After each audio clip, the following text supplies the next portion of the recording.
సభకు నమస్కారం. గట్టిగా అందరం కూడా ఎన్టీఆర్ అంటే గట్టిగా మీరు అమర్హయని గట్టిగా చెప్పాలి. రీసౌండ్ రావాలి.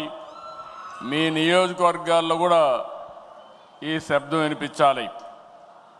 ఎన్టీఆర్,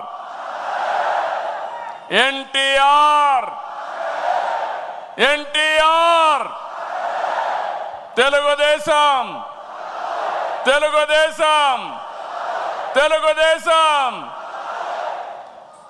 ఇప్పుడే మనం చూసాం, యుగ పురుషుడు మనల్ని ఆశీర్వదించడానికి స్వర్గం నుంచి దిగొచ్చి నిండు మనసుతో ఆశీర్వదించాడు.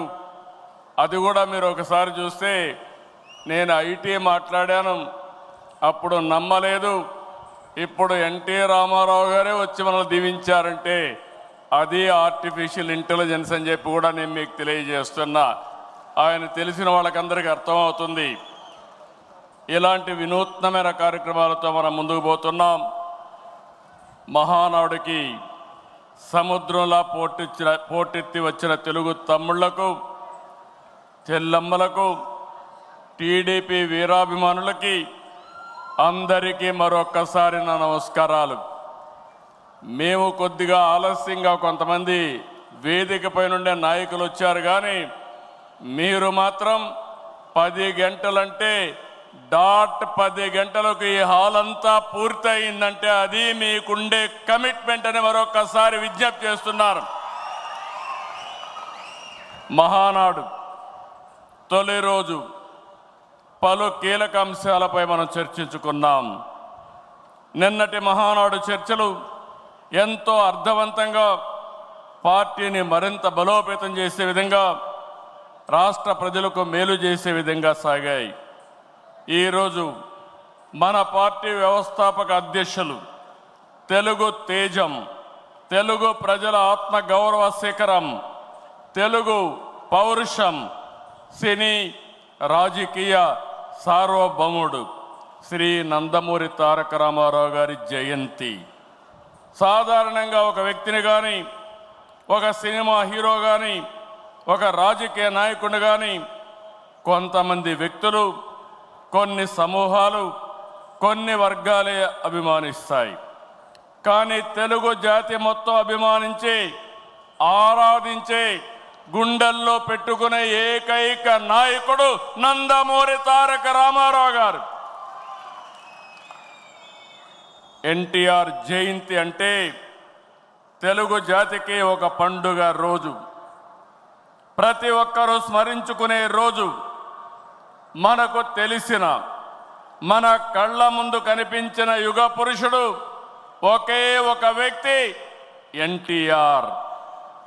ఒకే వ్యక్తి 2 రంగాల్లో రారాజుగా రాణించడం మనం చరిత్రలో చూడలేదు.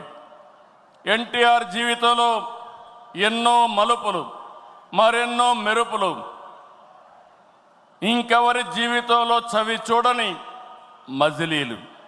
ఒక సాధారణ ప్రభుత్వ ఉద్యోగ ప్రస్థానం మొదలుపెట్టి తెలుగు సినీ చరిత్రలో ఎవరెస్ట్గా ఎదగడం, ప్రజల కోసం పార్టీ పెట్టి ముఖ్యమంత్రి కావడం, ఇది అనితర సాధ్యం.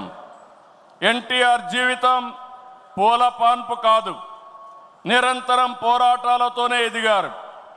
స్వీయ క్రమశిక్షణ, నీతి నిజాయితీ, పట్టుదల ఆయన ఆయుధాలు. పాలు అమ్ముతూ చదువుకున్న, ప్రభుత్వ ఉద్యోగం చేసిన, సినిమాల్లో నటించిన, రాజకీయాల్లో వచ్చిన, ఆత్మ గౌరవాన్ని, ఆత్మాభిమానాన్ని వీడని నాయకుడని చెప్పి కూడా నేను మీకు తెలియజేస్తున్నా. ఒక సామాన్య రైతు బిడ్డగా పుట్టి 33 ఏళ్ళు వెండితెర జీవితంలో 13 సంవత్సరాలు రాజకీయ జీవితంలో అద్వితీయ చరిత్ర సృష్టించారు. అందుకే ఎన్టీఆర్ పేరు తలుచుకుంటే చాలు నరాల్లో ఉత్తేజం వస్తుంది.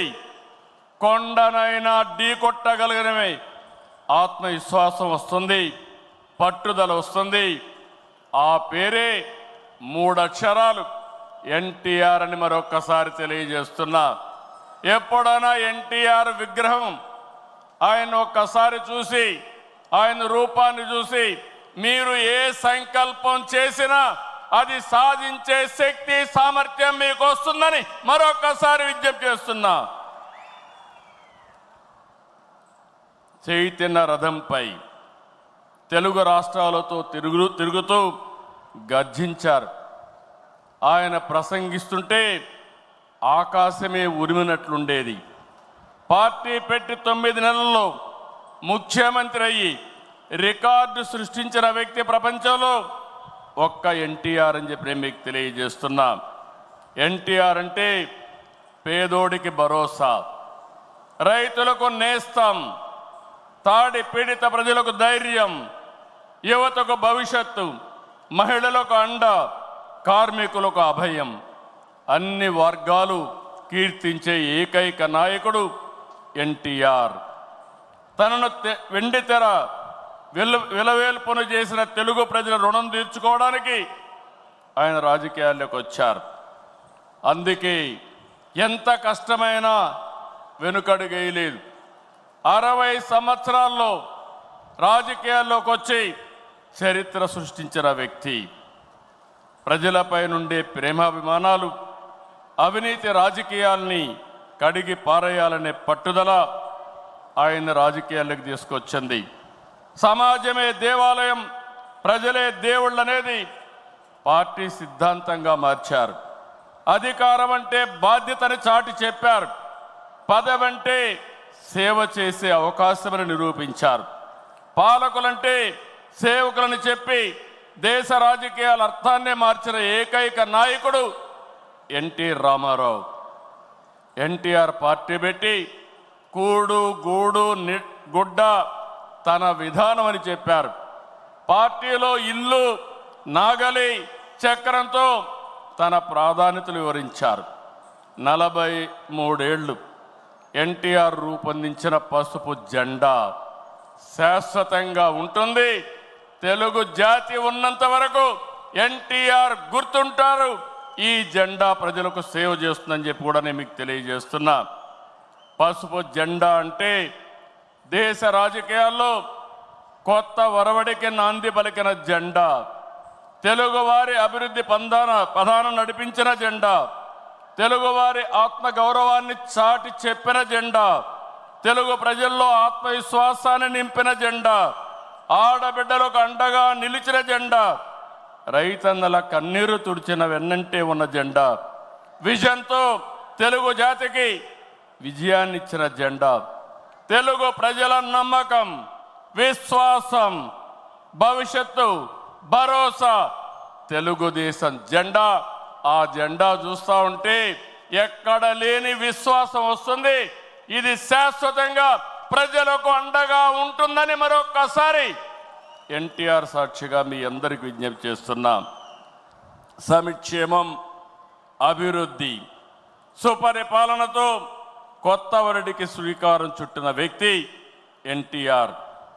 పేదవాడికి పట్టెడన్నం పెట్టాలని 2 రూపాయల కేజీ బియ్యం, అందరికీ పక్కా ఇళ్ళు, బడుగులకు జనతా వస్త్రాలు అందించారు.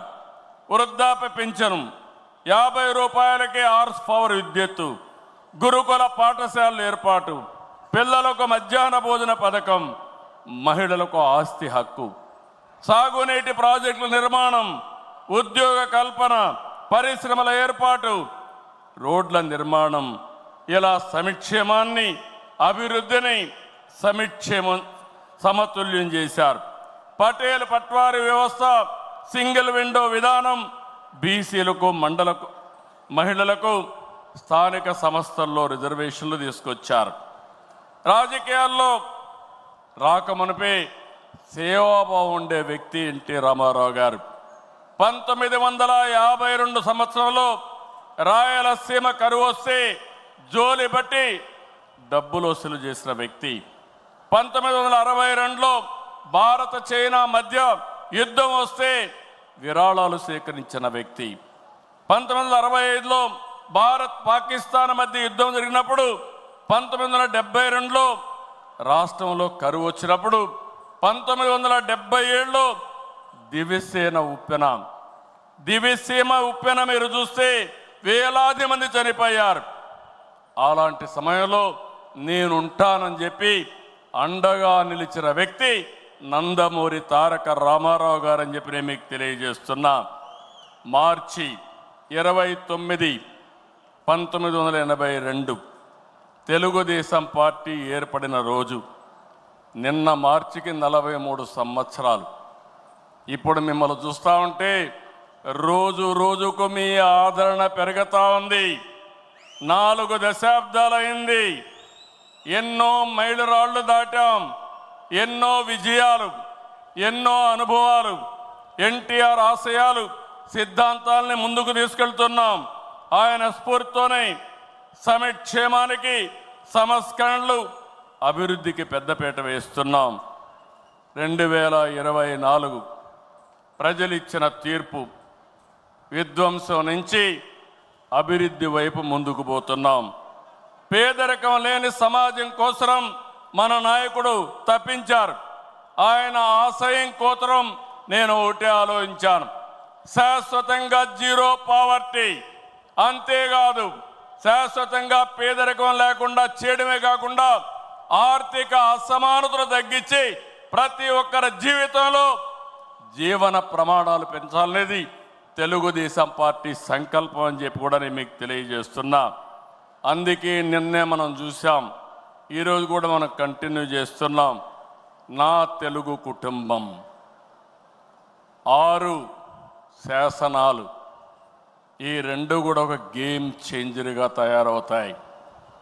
నేను ఏమాత్రం అనుమానం లేదు, మీలో స్ఫూర్తి చూస్తున్నా. ఎన్టీ రామారావు గారి ఆశీస్సులు ఉన్నాయి. మనం అందరం కష్టపడదాం. 2047కి ప్రపంచంలోనే ఒక అగ్రజాతిగా తెలుగు జాతి తయారవుతుంది. ఇది ఒక సంకల్పం. ఆ సంకల్పాన్ని ఈ కడప మహానాడులో ఎన్టీఆర్ సాక్షిగా మనం